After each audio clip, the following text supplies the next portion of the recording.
Good evening, everyone. Welcome. I know there's some people who are just arriving. We have to let them get a drink and a snack, but I hope everyone else has been able to get a drink and a snack. Thank you. So welcome to the Canadian Club Networking for Impact event here, luckily at the LinkedIn offices. So welcome, everyone. My name is Colleen Kennedy, and I have the honor of being the Executive Director of the Canadian Club of Toronto. And I'm thrilled to host this event tonight, where we have C-suite members, so many various sectors of Toronto's economy, students from Humber, from U of T, from TMU. We have a lot of friends of the club and people that just want to come and meet some like-minded people who enjoy public affairs, economics, and a lot of the other conversations we have. So we're honored that you would choose to spend your evening with us tonight. I want to acknowledge that people have been meeting and connecting and networking on these sacred lands for centuries.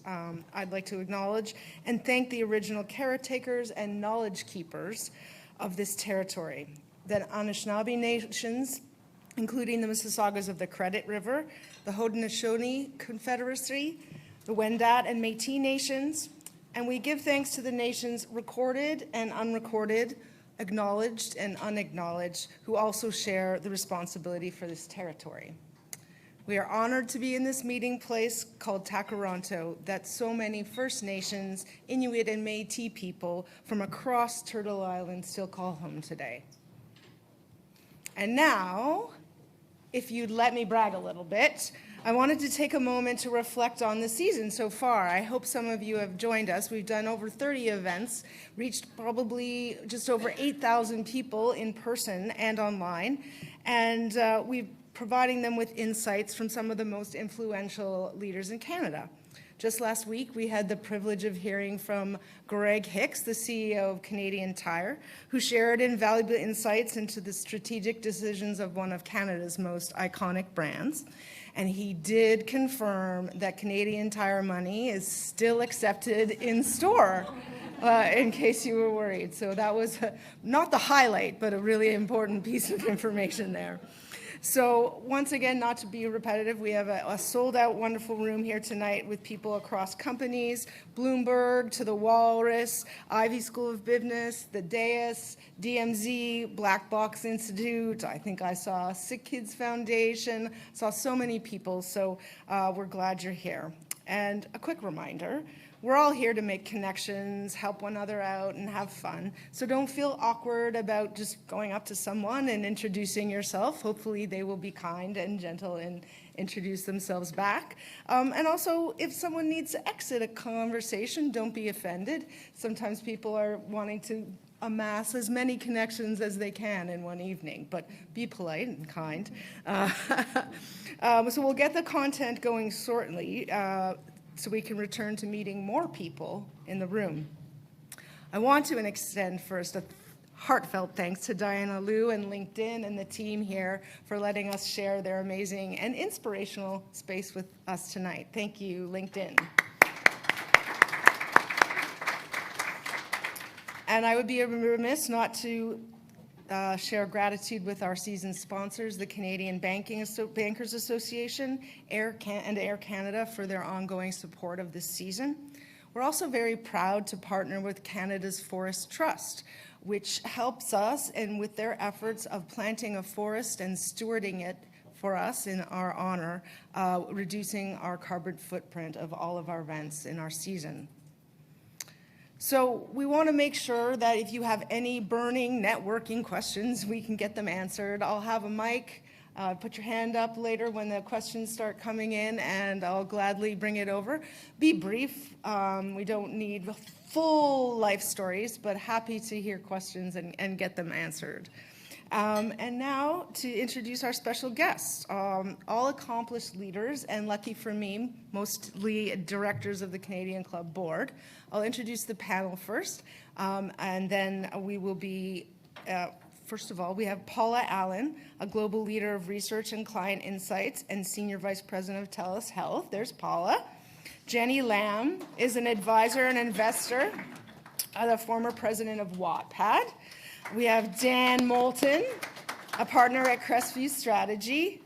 And of course, moderating our conversation today is Jake Hirsch-Allen, North America Workforce Development and Higher Education System Lead here at LinkedIn. But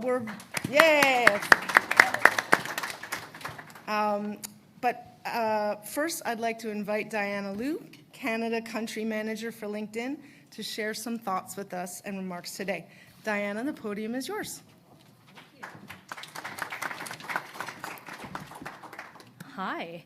I wanted to share a lot of stories with you, but Colleen mentioned to be brief, so I will not do any of those, but I'm happy to share in the networking session. But I am thrilled to welcome Canadian Club back to LinkedIn and to welcome all of you to our beautiful offices. After this panel, I'm happy to show folks around our amazing space across 3 floors. So I'm going to start with a little bit of interactivity. So I want you to raise your hand if any of these statements are true. I, in this room, have a LinkedIn profile.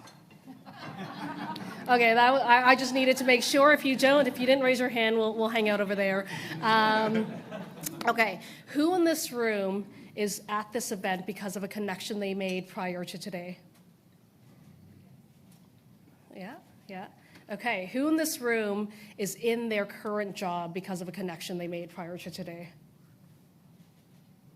Okay, I want you to keep your hands up for a second. So for those of you who are newer in your career, or for those of you who are in between opportunities, I think important to note that the networking and connections matter.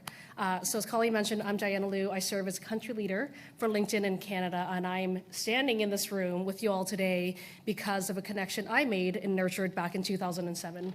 So I was joining a company called AOL. This was when they were still in the CD business and getting into advertising. And the gentleman who was leading the company at the time was just leaving. And so we never overlapped in working, but I had known his name and I stayed connected through the years. You fast forward to 2010, and this gentleman started LinkedIn in Canada out of his home and connected with me because he knew that I was in the advertising space. So if you've asked me back in 2007 if I thought that that connection I made and those follow-up nurturing conversations would result in me being here today, the answer is not a chance. And so again, I think that networking and, more important, the power of connections and nurturing are so important, and those are themes that we'll explore today.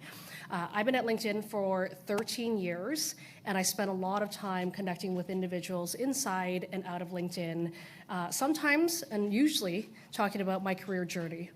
And as I was thinking about themes in my career, one of them emerged to be right at the top that holds true, which is the power of networking. I really wouldn't be in this room doing what I'm doing if I didn't network. Every job that I've had, every opportunity that I've been afforded, every line of experience on my LinkedIn profile came about because of the connections I made and because of the nurturing I did over the years. And actually, some of the most profound connections were the ones that happen out of really simple and engaging events like the ones tonight. And so I hope you take that with you. I believe that networking is more than just building connections. You've heard me say it a few times now. Nurturing relationships that have the ability to create this ripple effect of opportunities is what I'm really hoping that we all get out of it. Every connection could be the gateway to a new idea, a new opportunity, a new collaboration. And so I hope that you think about the connections you make today and imagine what happens if you multiply that. We are in an era, I don't have to tell you all, marked by rapid technological changes. I don't think we can get through a day without hearing Gen AI and the impacts of Gen AI. We have shifting economic landscape. We have the changing world of work. And so the importance of networking is even more profound than ever. And for me, I think it is in the truest form, how do you build connections and how do you build a community that can help you navigate, be resilient, and ultimately be successful? And so at LinkedIn, we aspire to create this wonderful platform of over 100 billion members now, where we facilitate these connections and to foster an environment where everyone can thrive. And our vision goes beyond connecting people to how do we create economic opportunity for the global workforce. And for us to do that, we need to ensure that every member, so all of you, because you said you were a member, you have a profile, all of you can leverage and build community on our platform to network and really just reach your aspirations. And so I'm thrilled that you are going to hear this panel of amazing speakers give advice, give insights, and practical tips on how you build and nurture connections. And then you actually get to go over there again and put it into practice. And so if you leave here tonight, I hope, again, continue to invest in connections as you're doing. Being here tonight, continue to nurture those connections, because all of these connections can create a ripple effect of opportunities for you and those around you. And with that, I will hand it over to Jake. Thank you, Jeanne. Hey folks, this is one of the more exciting evenings of my life, and I know that's sort of embarrassing to say, but I have all of my friends in one room, and I'm bringing together two aspects of my career, LinkedIn and the Canadian Club. It's also a little bittersweet. I've been at the Canadian Club for 7 years, and this will probably be the last event that I get to host as a board member, so welcome and thank you for coming. I do hope this is a productive event, and so I'm going to focus the questions for our panel on things that hopefully will be applicable in your careers to networking, but we're really going to keep the vast majority of the time for the actual networking. That said, as Colleen said, we'd love to take your questions, so please prepare them, and we'll do so as soon as we can. I'm going to try to talk as little as possible. It's fun being the moderator because you can put all the pressure on your colleagues. I did want to say one quick thing which will relate, of course, to my first question to the panel, which is the same one that Diana answered, which is to say, why does networking matter and what is my story of networking? And embarrassingly, well before I joined LinkedIn, like 5 years before I joined LinkedIn, people called me Jake Din. And I have not been able to disabuse them of that nickname for a variety of reasons. For instance, 2 years before I joined LinkedIn, I met my wife on LinkedIn for entirely professional purposes, all right? So I was like selling into her graphic design agency, et cetera. And the story continues. I got my job here, of course, on LinkedIn. In fact, I got it via a colleague from undergrad named Richard Wiltshire, who's a longstanding leader here. And it was amazing how a conversation 7 years earlier came full circle, where in the first conversation I was advising him on his career, and sure enough, he ended up hiring me here. So there's no question networking is massively impactful. Feel free to connect with me on LinkedIn. A quick tip right off the bat, make sure that you customize that request. So tell me that you were here and that's why you're connecting. Lots more tips to come. But before we jump into the tips, why don't we start with everyone else's networking stories, and maybe we'll just go right down the line if that works. Sure. Hi, it's very nice to meet everyone. My name is Jeanne Lamb, and I am a refugee to Canada from the United States of America. So I moved here about 10 years ago, had one friend, one of my best friends, and he's like, don't worry, I'll introduce you to everyone, it's gonna be great. And then he moved to Dubai 3 months later. So my husband and I, we didn't have a single friend here. And friends are very important to me, they're important for all of us, and I really struggled for the first couple of years. I felt really lonely.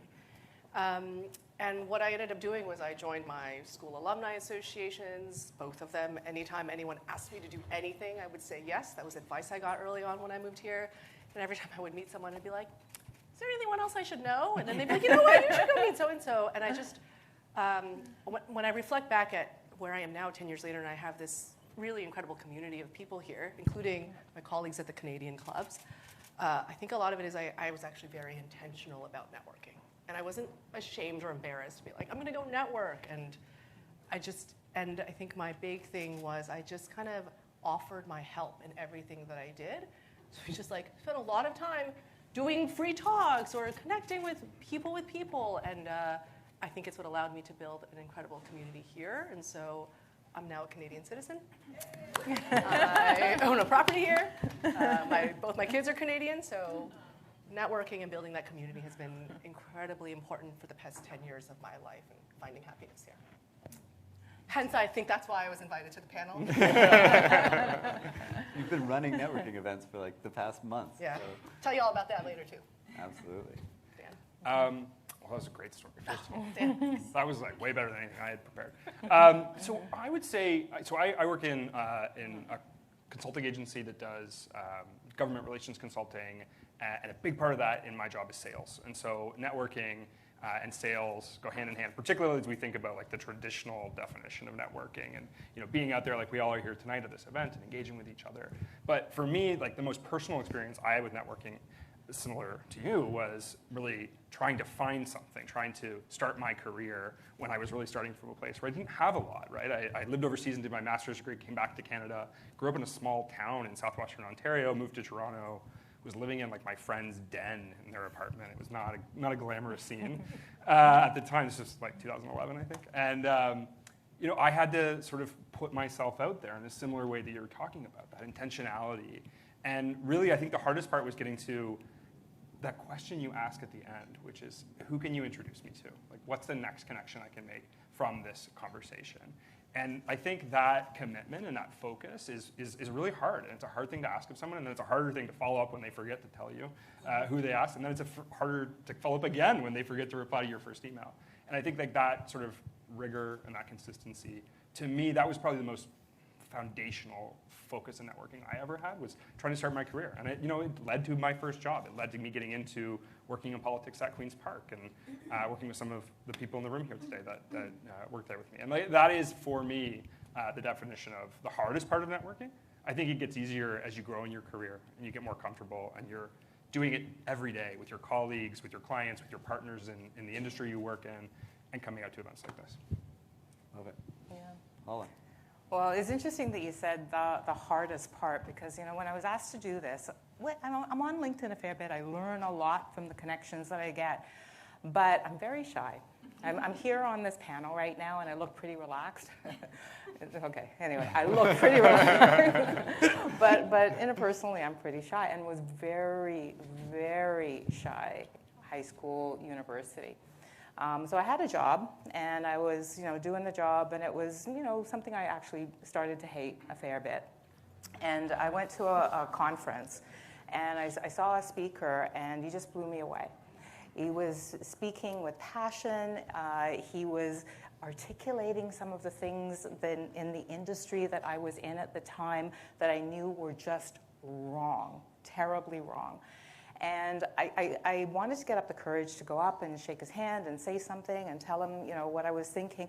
And I couldn't. There's no possible way. I could not do it. I have allergies. Like, was my nose clean? I just couldn't. I was too focused on myself. So a couple weeks later, I went home and, was still just thinking about this thing. And I walked from Harbourfront up to Yonge and Bloor. And I said, okay, I'm going to just call him, right? So actually got through. He was the CEO of a company. He actually got through, not a huge company, but he actually got through. And Sum and Substance is, we started to talk. I showed my passion, and I started to work in less than a month for that organization. Wow. And that, I'm getting little chills when I say that, because that completely changed the course of my career 100%. Like, I could see where I was going, and I was in a place at this point that I've loved. And it was because I showed my own passion and went out of, paying attention to myself and what would I be judged on and this, that, and the other, and just met somebody and connected with them and ended up with a whole bunch of other connections. So I keep kind of remembering that, because I said, like, seriously, if I can do it, every human being can. I love that, Paula. And thank you for your vulnerability, because I think a lot of this is being vulnerable, right? In a variety of situations, particularly as Canadians, as I think you probably pointed out, it's a lot harder going from the States to Canada and learning to network than vice versa. We aren't the sort of warmest, most walk down the street and hug your neighbor kind of people. And I think it's something that Canadians as a whole probably have to learn as like an economy as well.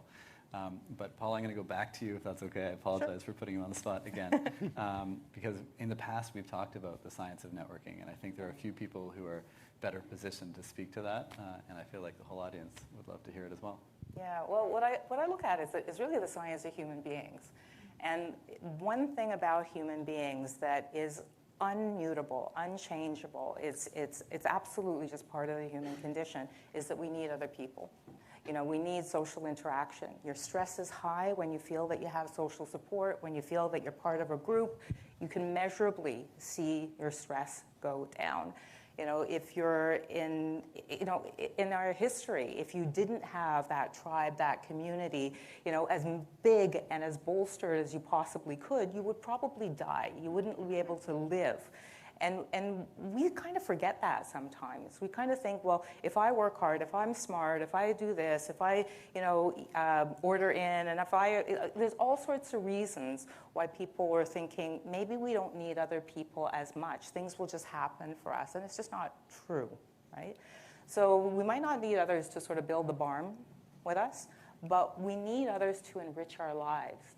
And I think that that's one of the things that I see mostly for networking. Like some people are thinking that, I'm networking to get a job, I'm networking to do this and that. And yeah, those things come because they should come, because you're learning more and you're connecting with people who are like-minded. Or you're connecting with people who aren't like-minded, and you expand your own mind. It's like feeding yourself. So, it's not just about, I'm going to do that at home and I'm going to do that in my personal life, but at work I'm going to be a little bit more.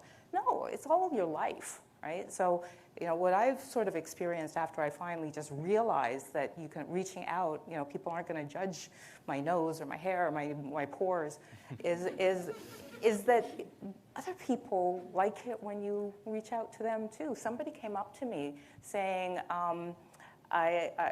there's somebody else who wants to meet you. I felt really good. I'm anxious to meet that person because we're human. We want to connect with other people. So that's really just the science. Our brains are wired to make connections, and it's not just in one part of your life, it's in all parts of your life. I love that. Networking as sort of food, both for your career and for the soul. That's great. Making connections is sort of like the headline on my LinkedIn profile, and we can get into more LinkedIn tips if y'all want later.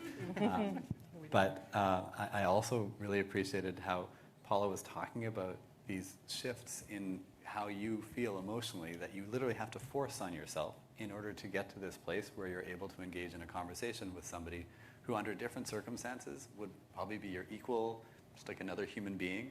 And so one of the takeaways that I sort of got from your explanation is that we are all humans, and not only do we need this, but everyone needs this, right? So the other person needs it just as much as you do, perhaps for a different reason. And I think good networking is really about identifying what the other person needs and helping them get there. There's a variety of ways of doing that. Again, we'll get into more depth, but before we get to tips, both of your careers are currently all about networking.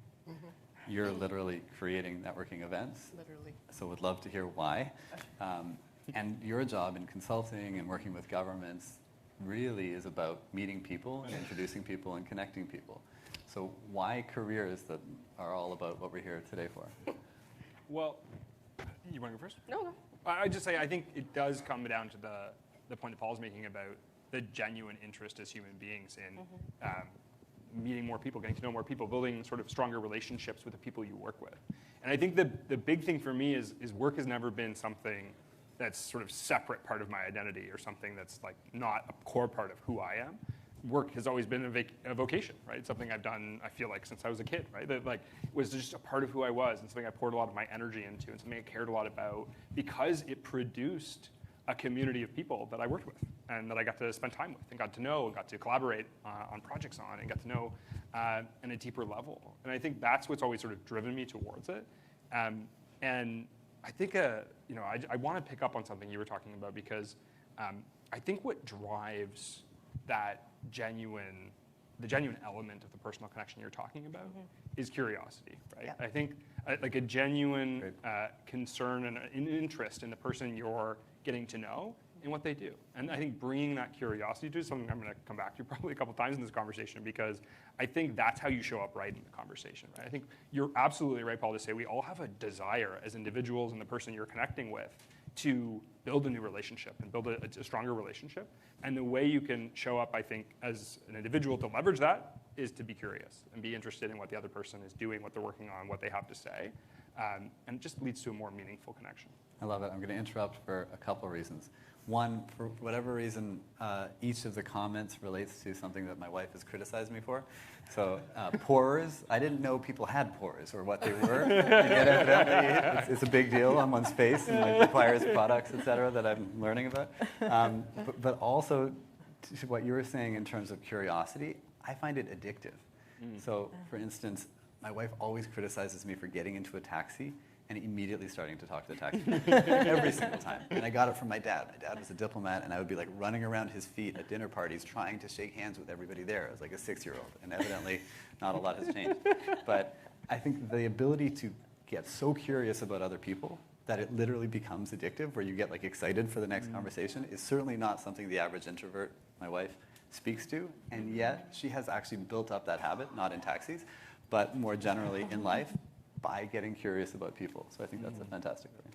It's also one of the reasons I love hanging out with you, is Aw, because you're so Jenny. curious. We're just gonna go hang out now, everyone.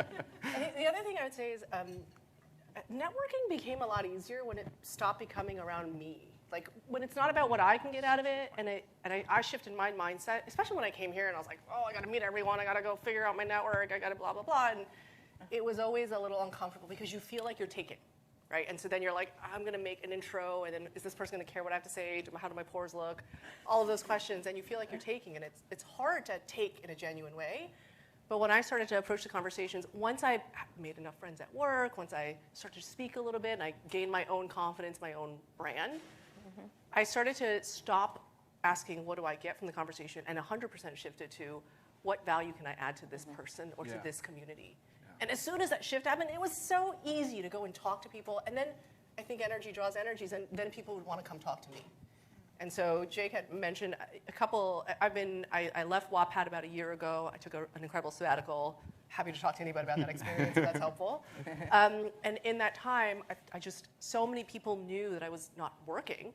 So it's just got a lot of people being like, what are you doing now? I'm looking for a job. Can you help me with something? And so every day I would spend an hour or two, mostly on LinkedIn, thank you, Diana, being like connecting people. And then it got to the point, I think in about fall of last year when all the tech layoffs were happening, I probably got like 4 or 5 of these messages from people in my community a day, being like, I just got laid off, this is my background, I'd love to catch up, is there anything you can help me with?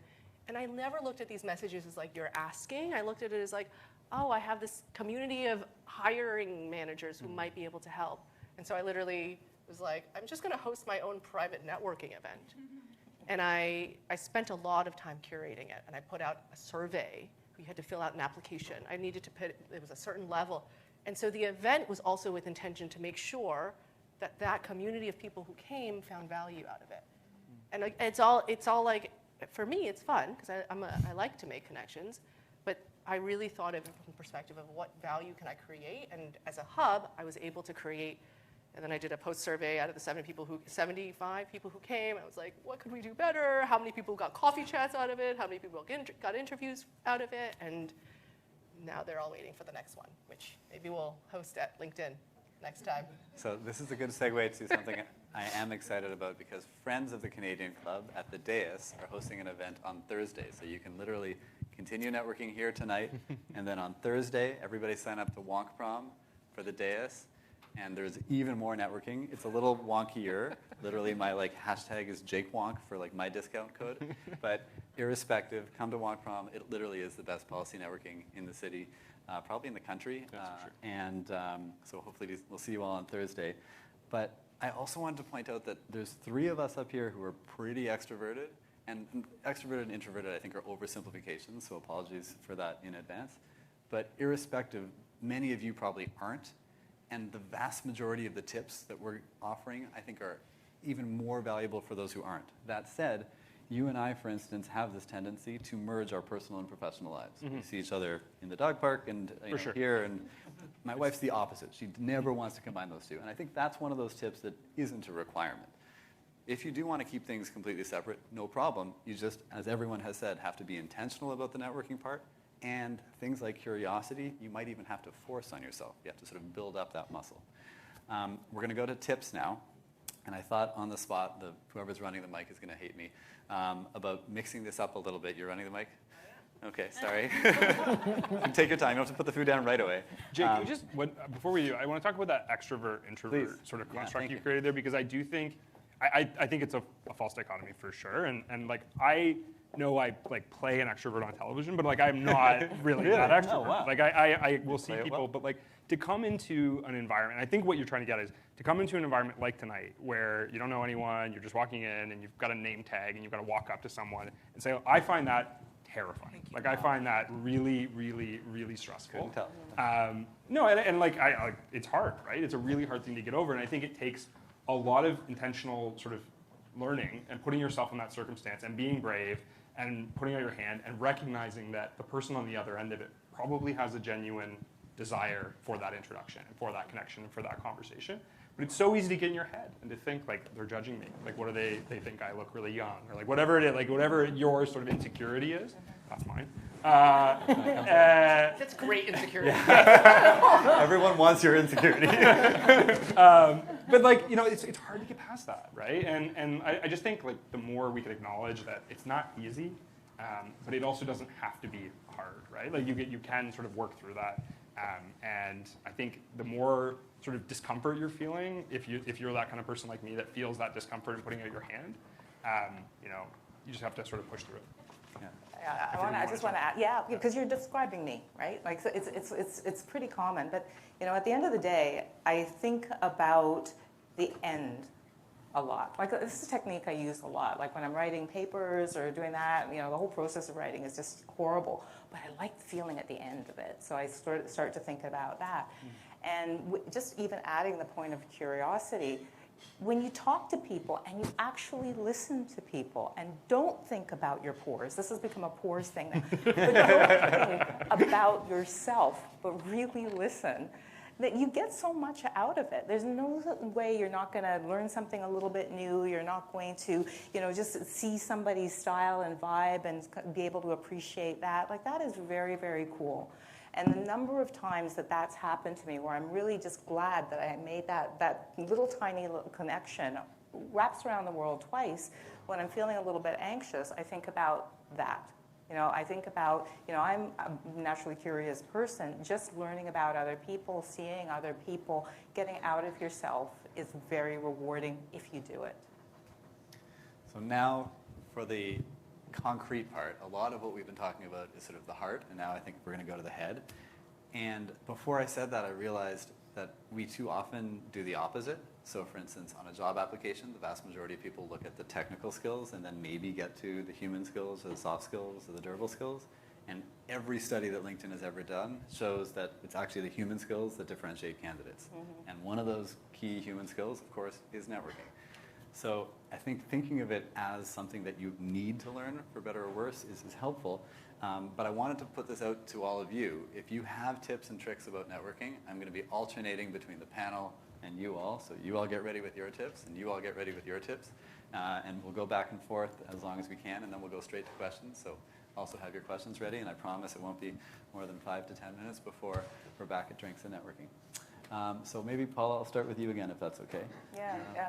I think one of the things is that it's not just about reaching out. We were talking about that, particularly in person here. But you know, we have an opportunity right now with the technology, with LinkedIn, to really curate your personal brand. You know, when you see profiles where you get a sense of who that person is because they post about things that they care about, they're sharing information that is interesting, they are giving to the community, that attracts. That absolutely attracts. And you know, everybody has a passion or an interest, or even if you're sort of just resharing something that you've seen somewhere else that you find interesting, it says that you're willing to put yourself out there a little bit. It says that you're willing to communicate who you are, and that is super, super attractive. Love it. Are we alternating? Sure, good call. Oh yeah, you said we're Thank you. going. I appreciate the reminder. We've got one right at the back, Victoria. Should we wait for the mic or no? I don't know. You tell me, Colin. It's being recorded, so I figure we'll try. But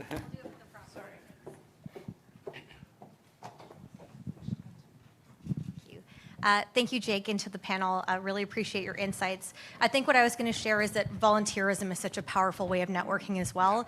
If you're the kind of person who really can't walk up to someone and just strike up a conversation, because that takes courage and we need to build our pathways to doing that, but you're interested in ideas and those kinds of connections, then put yourself forward, do that kind of public and community service.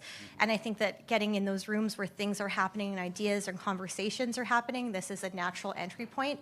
And while I'm up here, I have to say thank you to the people who did that for me in the past, like Kareem, who let me volunteer at Wonk Prom 5 years ago when I couldn't afford a ticket, or you, Jake, or you, Charlene, or you, Ted and Shelley, for getting me into this room tonight. So it's through that reciprocity and that interest in those kinds of conversations in the communities that you can make those genuine connections and grow. Thank you, Victoria.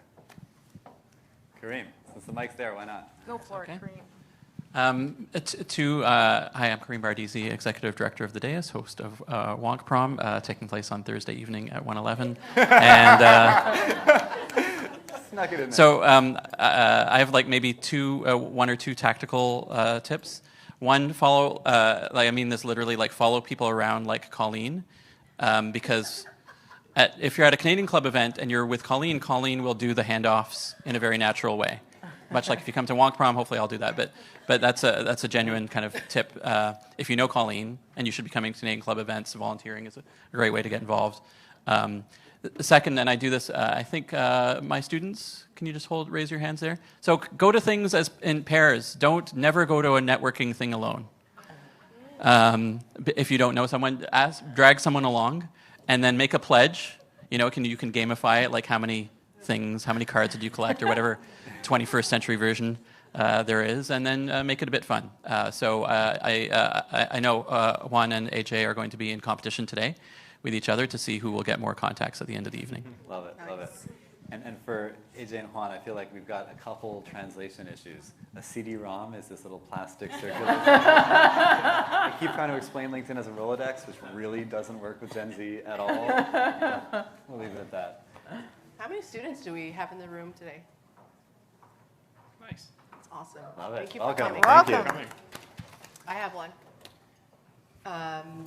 Wear something fun. Ooh.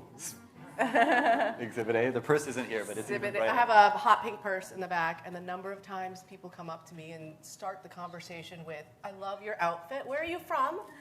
It makes it approachable. It was a tip I learned when I was a wee lass at Accenture. I was 24 years old, and I went to some big Accenture event, and there was a very senior female partner, and I had this blazer that I bought that had these fluffy sleeves, and I was like, this is too much, but I'm going to wear it. And then I was doing something, and she goes, "Oh my God, I love your blazer." And I felt like power, right? And it ingrained in my head, like, wear something fun to events and be memorable, and let it be easy for other people to talk to you. I love it. I love it. I'm going to go real quick with one, and then maybe we'll bounce and then come back to Dan. Mine is a follow-up to what a few folks have already said in the audience, which is... Oh, is that me? And it relates to how you follow up intentionally. So Zoom calls, coffee chats, whatever you want to describe that first interaction with, as that interaction needs follow-up, and it needs follow-up that is really easy for the person you're talking to.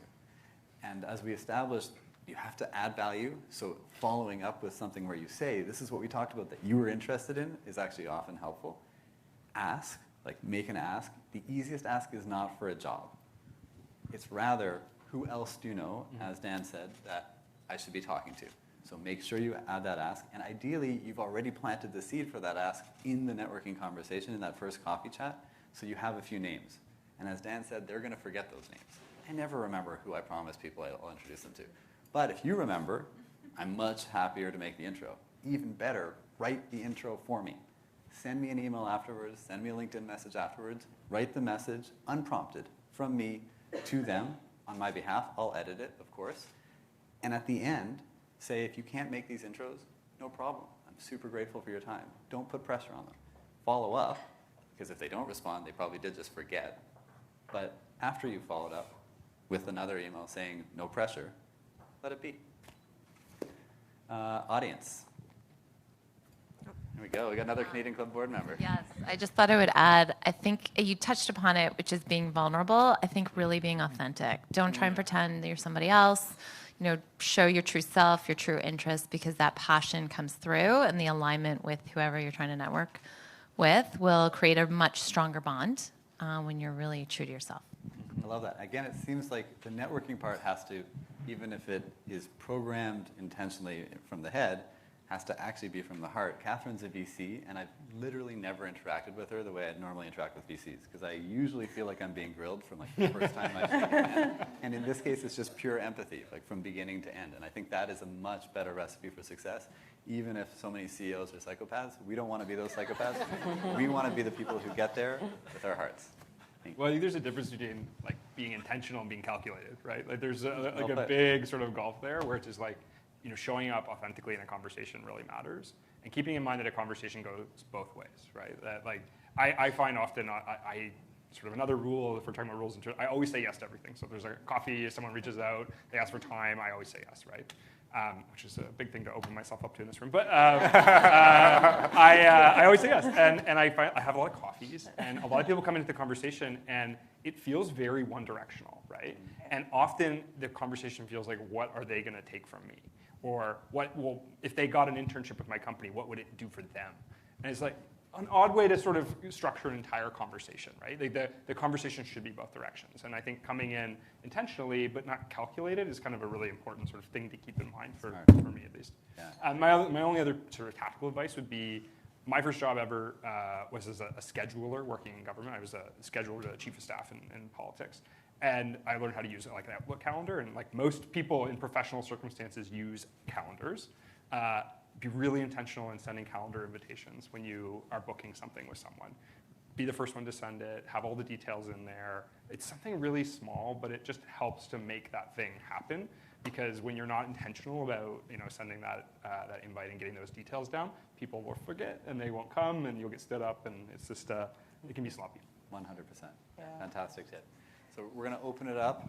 It can be either a tip or a question. Anyone in the room, panel included? I have a question. Please. That came up in the pre-call that I would love us to cover. Is there seems to be a bit of a generational divide in sentiment towards networking. My daughter said, "Isn't that slimy?" As much as we are saying how altruistic it is and how helpful it can be for people, I know there's a lot of mentors in this room. How do you help with that? Asking for kind of mentality. Yeah, for sure. And I've seen that too. People commenting, well, I don't want to just go up to somebody because I'm going to use them. I'm not a user, and this, that, and the other. And it's if that's your intention, then you shouldn't, to be perfectly honest. But that's not the way I'm sort of seeing networking. Like even to your point of view, when it feels one way, it doesn't feel good. It doesn't, because nobody wants to disappoint other people. And if you're feeling that you're being grilled and there's an intention and you're not just sort of getting to know this person in the moment, you're not going to make the person you're reaching out to feel very good about that interaction.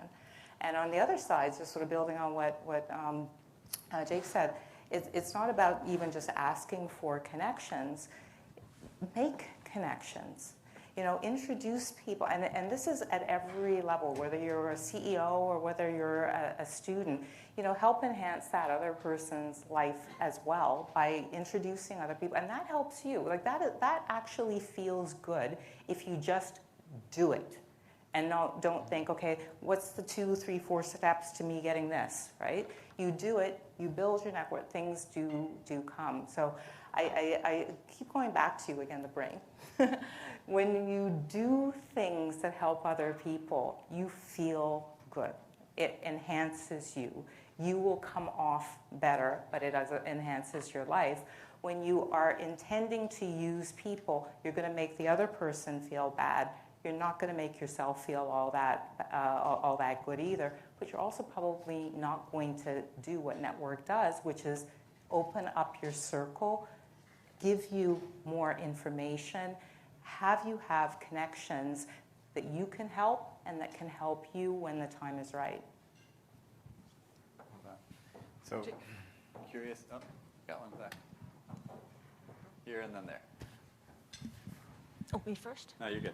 Okay, I'd just like to thank you guys because you said some just passionate words of mine. Would like to know if you had to put yourself back into the state of those in university, college, high school, just getting out during COVID, and you're looking at the power of AI technology, everybody's on their computer, everybody's on their phone, recognizing COVID changed us, it was a worldwide trauma. What would you say to your younger self to help build intergenerational trauma and conflict resiliency and the power of networking? Spend as much time in person as you possibly can. Yeah. And I mean that not just for networking. I mean that because I do think we need the healing of in-person interactions, and we may have forgotten that in many cases. And I spend every week on an airplane. I want to stop, but it has been a part of my job and my life for a long time now. And there is nowhere in the world where I feel the pain that you're describing more than this city. And there's a variety of very good reasons for it. But now we're at a place where we need to break out of the screen, I guess, and into interacting with our neighbors and our friends, making those new friends, because it's been super hard for somebody who spent 2-3 years in school, not in school, so to speak. But I think that there is this absolute need to force yourself to be in person. And there's it's getting easier to go from online to in person. Like in the past, quite frequently, I do a ton of online learning, and you're either in online learning or you're in offline learning. But interestingly, pedagogically, we've known for a long time now, it's always better if you do both. So those who just do in-person learning probably should learn to learn online, and vice versa. And yet, if you are learning online, your goal should be to find the people in your class that are in the same city as you, that are in the same country as you, and go find them and meet with them in person. I spent 6 months applying to 27 schools in between undergrad and law school, and it was the most painful time in my entire life. I was super isolated, and I'm super extroverted. And I was sitting in my parents' basement in Washington, D.C., doing LSATs and GREs and a million applications.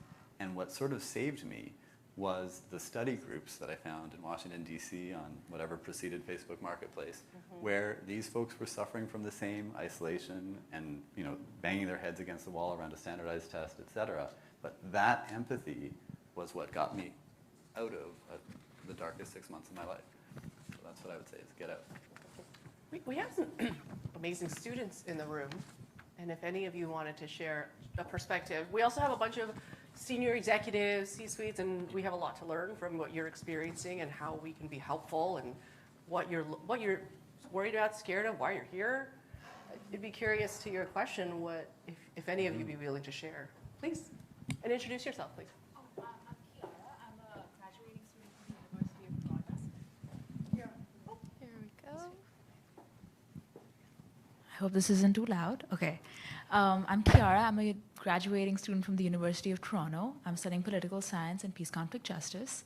And I think relating to their question, I feel like sometimes when I'm networking with people, I need to find like a common point. And sometimes with airports, it's stuff like you meet people because you're trauma bonding over like your flight being delayed or something like that. Sorry, this is a new term for me, trauma bonding?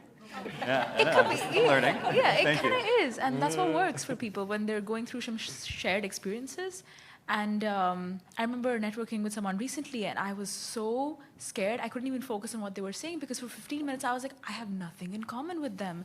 And then I found one thing that they said, and I was like, okay, I'm going to go to town with this one. But how do you do that? And also, how do you step out? Like you mentioned that wearing something fun is good to get people to approach you. And then this talk today has kind of helped break the ice. I'm not anxious anymore to talk to people, as you can see. Good. But when it's not an event like this, how do you break the ice when it's with someone else? Yeah. No, I mean, lots of people in this room have thoughts, I'm sure, so that's all. Kiara? We'll get someone to answer, but... We got a we have an response. answer in the back. Is this a response? Yeah, sweet. I'll happily respond to that, and it's coming from the perspective of someone that... Thank you. It's coming from the perspective of somebody that I don't face, and I think in my peer group, this is fairly common, and it relates to Jake's comments as well. I don't face nearly the number of connective requests for coffee from students that I should. And I think this is very common. I suspect this is common across the panel. And I think it's a result of probably the trauma. I love your advice. And I give the advice often. I get the question, what is the next professional designation I should do? I said, well, how much does that, I'm in financial services. How much does that cost? Well, $1,500 US. Okay, interesting. Divide that by 8, maybe $9, $10. That's the price of coffee for 2. Spend the money, don't do the designation. Go build your network, go get in person, get with people, talk to them, find out more about them, express curiosity. And I guess the comment that I would make is assume positive intent.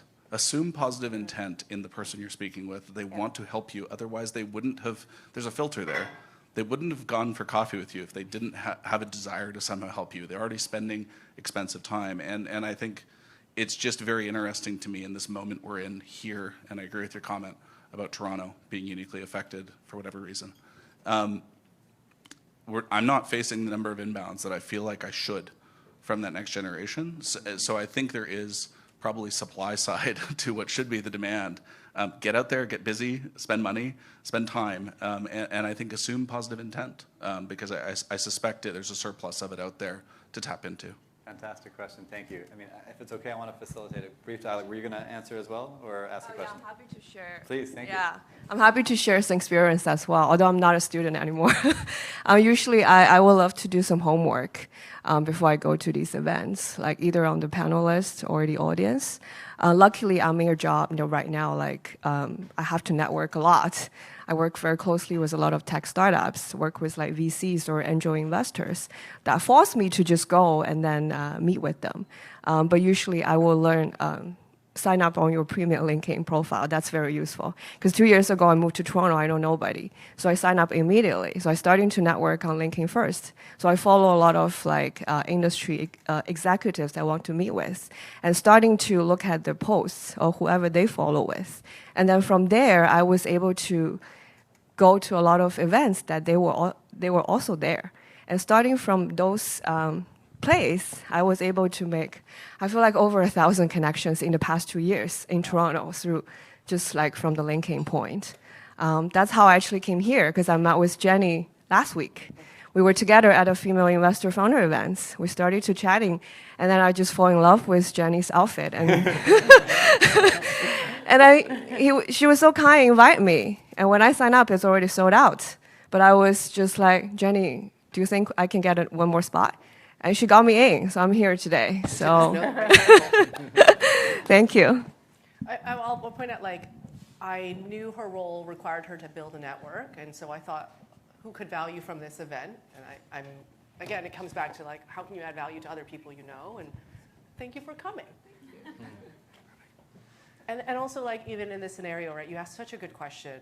We could all give a perspective, but why not facilitate a more open, engaging way for you guys to engage, where now you all go over there and everyone feels a little bit more close and connected. And that's the job of the host and the facilitator. And all of us came into this conversation being like, let's really let you guys really connect. And I think that's an important part of, if you're running events, to take that away. And whether it's a student event or a CEO roundtable, the same thing applies. Love it.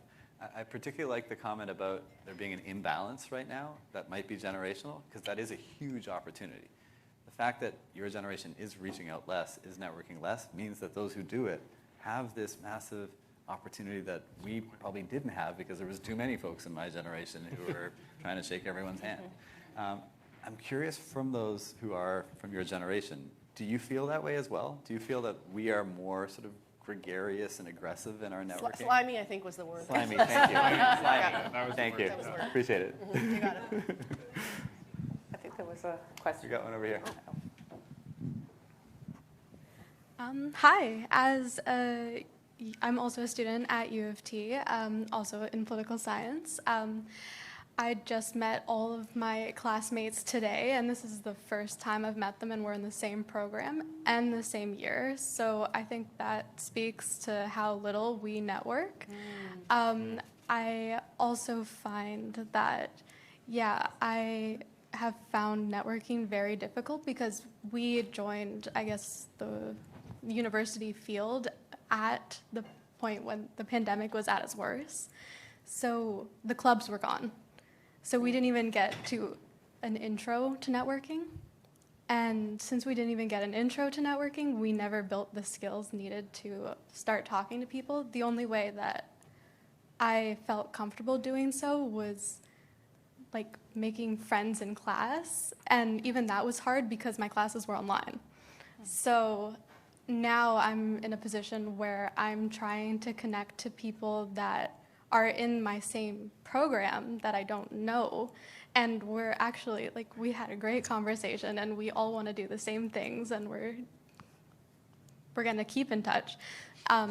My question, though, I do have a question, is that now that I'm entering the workforce and trying to find a job, my biggest issue is that I don't have anything to add.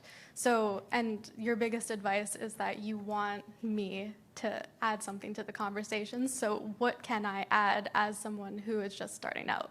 Great question. And I'm going to warn the panel, this is probably our last answer too. So maybe we'll wrap things up with the answer if that works.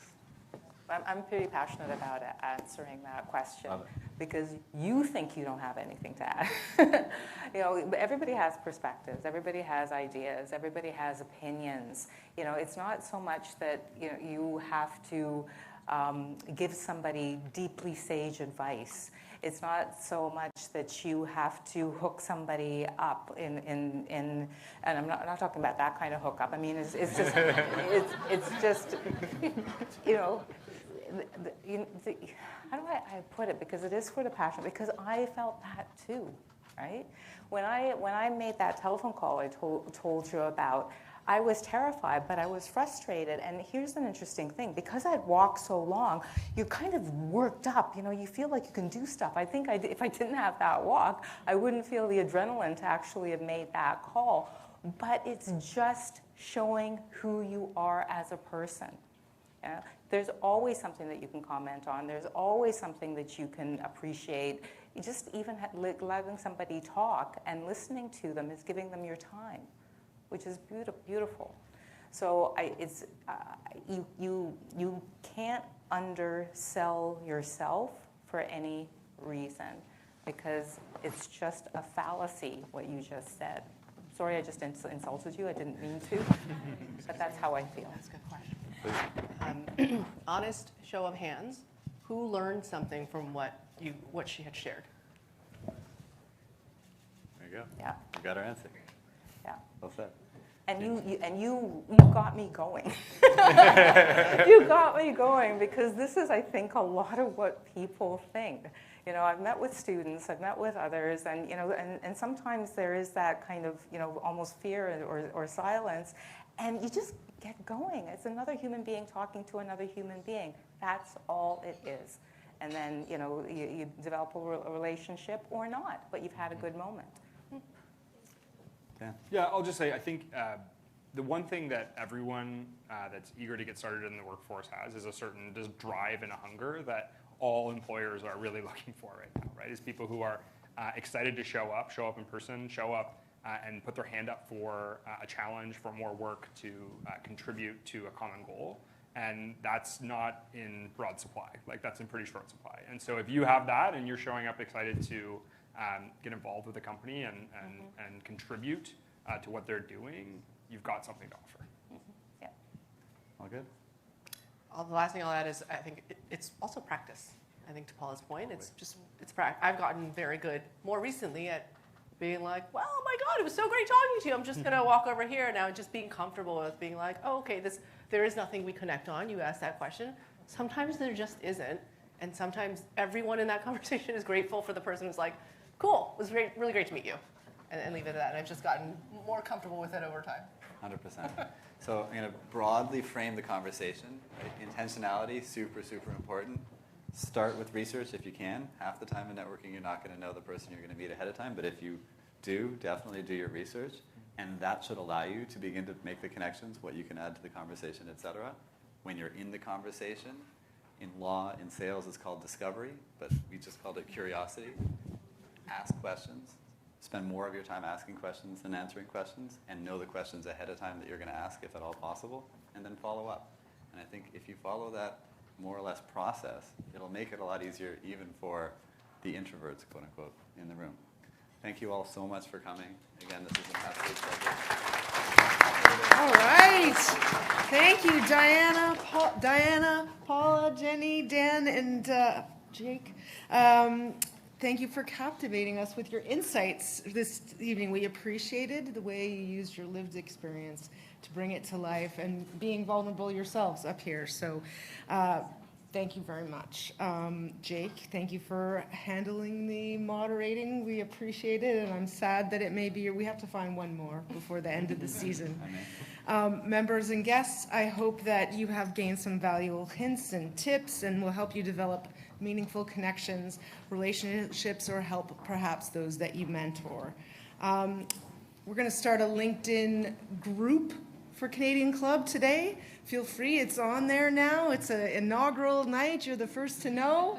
So get on there. I think often many of you agreed to have your emails circulated as well. So in case you didn't get to meet someone or you wanted to follow up, those of you that consented will send that out as well. So that is amazing. But before I close, I want to thank LinkedIn again. Gavin and the team have been so wonderful to work with. Thank you so much. And of course, a quick thanks to our AV team, VVC Live, for recording this evening's event. And you can watch, share it with your mentees or people that you think might get advantage from watching it. It'll be up on our website probably later tonight or tomorrow morning for you to view. And our fabulous photographer, Mike, has been taking some great pictures. And those are up on our Flickr. We still have a Flickr, if you want. Tomorrow morning, we use LinkedIn and Flickr, equally technologically advanced. So those will be up.